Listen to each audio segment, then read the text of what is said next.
जो आप मुंह खोल के सांस लेंगे तो आप हवा को वो एंगल दे देंगे, तो खर्राटे आएंगे। जी तो बेस्ट ये है कि आप अगर ठीक से नाकों की ये बनावट देखें तो वो ऐसी स्थिति में हवा को लेके जाते हैं। एक तो हवा मान लीजिए बाहर की ठंडी हवा है, जी ठंडी हवा आप डायरेक्टली लंग्स में ले रहे हैं, तो वो ये जो लंग माइक्रोब्स हैं, कई बार निमोनाइटिस, निमोनिया के चांसेस बढ़ जाते हैं। आप अगर नाक से लेते हैं, वो पूरा का पूरा एयर को कंडीशन करके बॉडी टेम्परेचर में लाके तब लंग्स तक लेके जाता है। तो आप क्या प्रेफर करेंगे, बाहर से सांस लेना या नाक से सांस लेना? तो ये जी तो ये तरीके हैं, ये आप बड़े आराम से आप अपने आप को ठीक भी कर सकते हैं और अपनी और as you very rightly said, बहुत केव्स और कैवर्न से हवा होके जाती है। तो जहां जहां होके जाती है वहां वहां से वो एक वाइब्रेशन पैदा करती है, और वही वाइब्रेशन नाइट्रिक ऑक्साइड रिलीज करता है, जो वेसल्स को डायलेट करता है। इसीलिए सो जाने से स्ट्रेस और डिस्ट्रेस हो जाता है, वेसल्स डायलेट होते हैं, ज्यादा ब्लड सप्लाई आपके हार्ट में भी पहुंचता है दिन भर के।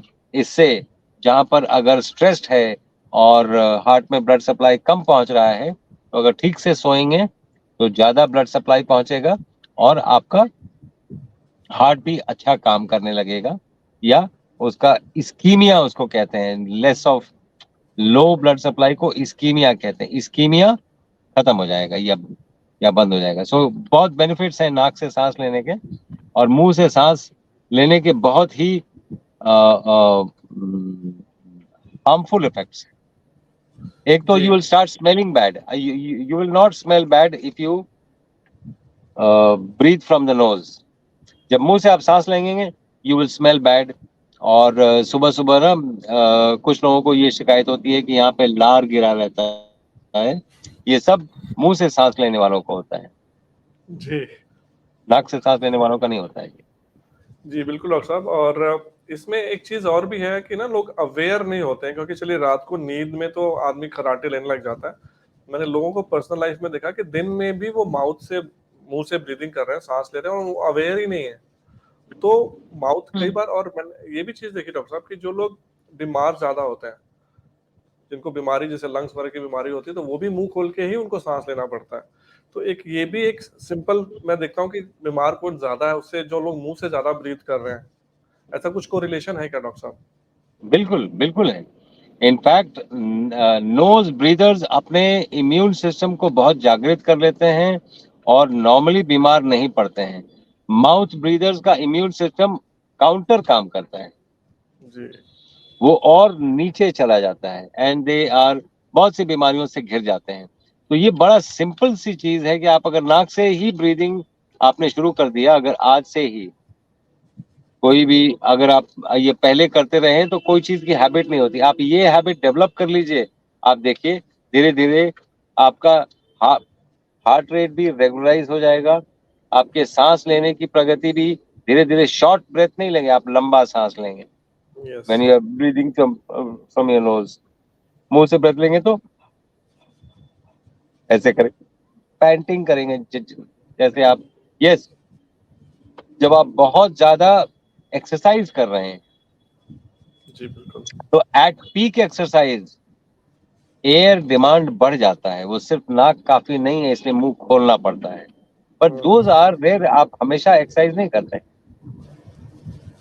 बिल्कुल तो जब आप सो रहे हैं that means it is relaxation, और रिलैक्सेशन के लिए नाक से ही सांस लेना है। जी बिल्कुल। और डॉक्टर साहब आपने बोला था, और तब से आई एम वेरी कॉन्शियस कि आपने कहा था कि अगर आप 1 मिनट में अगर 8 ब्रीदिंग पर ले आते हैं आपका, तो आप बहुत आपका हेल्थ सुधरने लग जाता है। और मैंने नोट किया ये बात। और अब तो कोशिश मेरी ये होती है कि 5-6 तक भी आ जाए, और नॉर्मल बैटरी से भी हम बात कर रहे हैं तो इसमें भी 5-6 तक आ जाए। तो जो आपने बोला उससे मेरे को खुद बहुत फायदा हुआ, so thank you for that.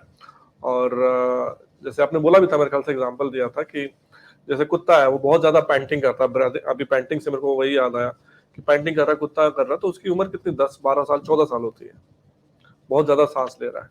जबकि कछुआ है बड़े आराम से, मेरे ख्याल से 1 मिनट में 2 या 3 सांस लेता है वो, उसकी उम्र बरसों सैकड़ों साल होती है। सो दोस्तों ये आपको ना हमेशा अवेयर रहना पड़ता है। आप किसी भी सिचुएशन में, जैसे डॉक्टर साहब की मैं बातें सुनता हूँ ना, जैसे अब मैं बैठा हूँ कुर्सी पे, तो मैं अवेयर हूँ कि डॉक्टर साहब ने कहा था कि पीछे बैग लगा के पीछे ऐसे नहीं बैठना है, अपने आप को, वो जो आपका बैक है वो अपने आप में बैठा ऐसा रहे, सो दैट वो मजबूत होती रहे उसकी। सो ये सब चीजें हमेशा जब भी आप कुछ भी कर रहे हैं ना, 24 घंटे में आपको अवेयर रहना है, वो तभी आपके धीरे धीरे आते सुधरती हैं।